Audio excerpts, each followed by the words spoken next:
If you've ever gotten into one of those debates about whether Jiraiya could have beaten Pain, you already know how it usually goes. Someone says he never had a chance. Case closed. Look closer at the actual fight though, and there's a very real scenario where he actually survives, maybe even wins, and it all comes down to one decision he made during the critical point of the fight. In this video, we will look again at the fight and pinpoint the exact point where it could have broken differently, so Jiraiya could have lived.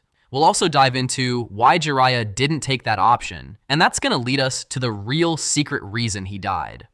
So before we dive into Jiraiya's fatal decision, here's a quick recap of the fight leading up to it. It all starts with Jiraiya sneaking into a Megakure alone, with one clear goal: find out who's really running Akatsuki.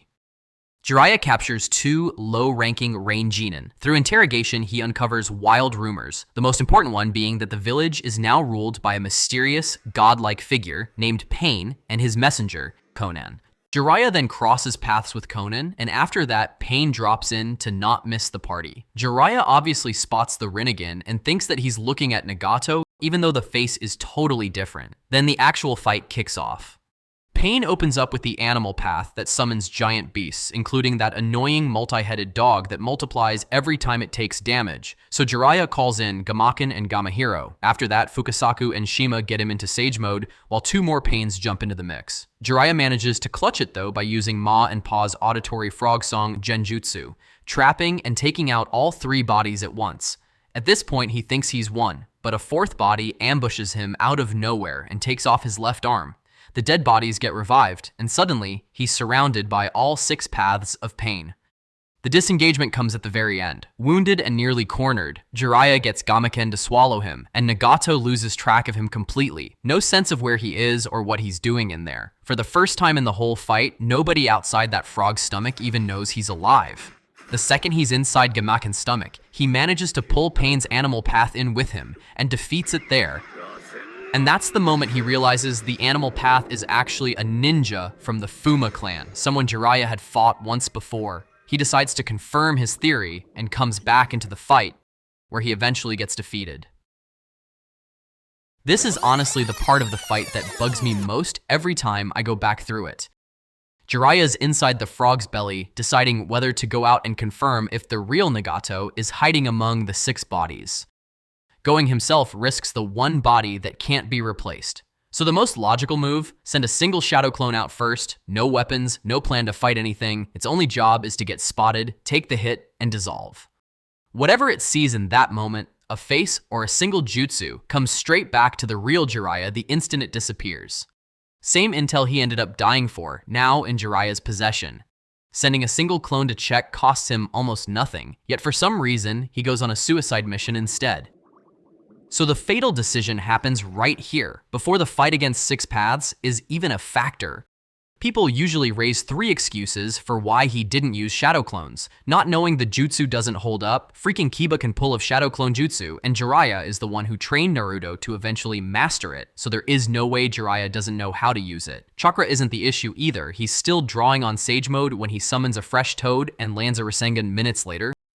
The missing arm looks like the real deal breaker, until you remember Sasuke seals with one hand elsewhere in the story, and Fukasaku's free hand was sitting right there the entire time. A clone sent out to check didn't need to survive anything, it just needed to see, and Jiraiya could have lived. He steps back out anyway to confirm something he'd already had a strong hypothesis for, and that's when the exits disappear for good, one arm gone, and the toad that could have pulled him out already sent somewhere else. It's really frustrating that Jiraiya, an extremely smart ninja who taught two of the strongest shinobi, Minato and Naruto, made such a poor decision.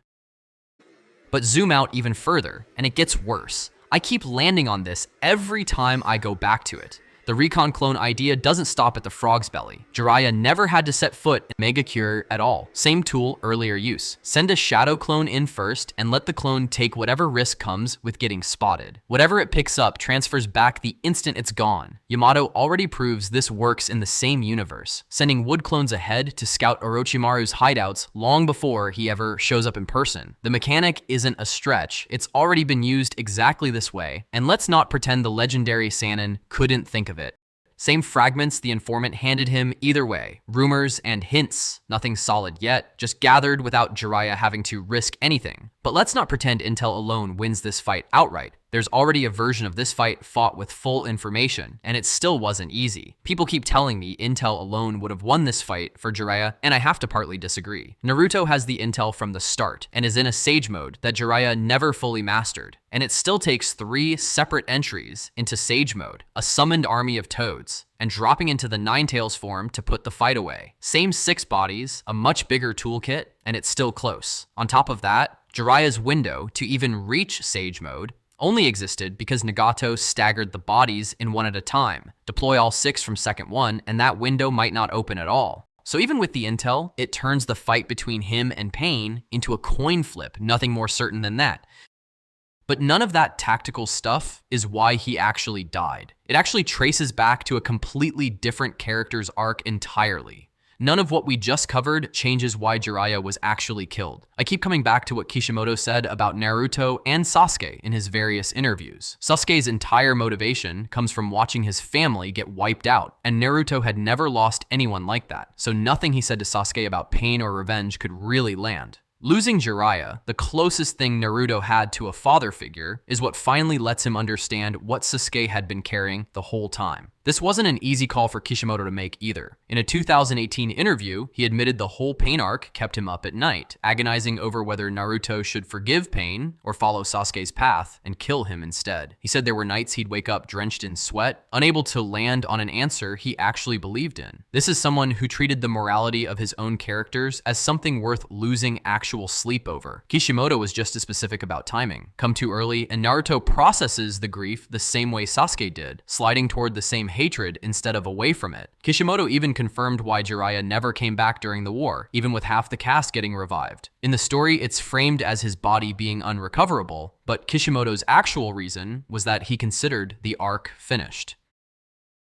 Look, even if Jiraiya survives his trip to Rain Village, the story still owed Naruto a massive loss. Kishimoto could have killed him off later before the Sasuke reunion. Heck, he could have shifted that emotional weight by killing off a different character entirely. Either way, Jiraiya was never walking away with a clean win. His narrative death sentence was already signed before the first panel was ever drawn.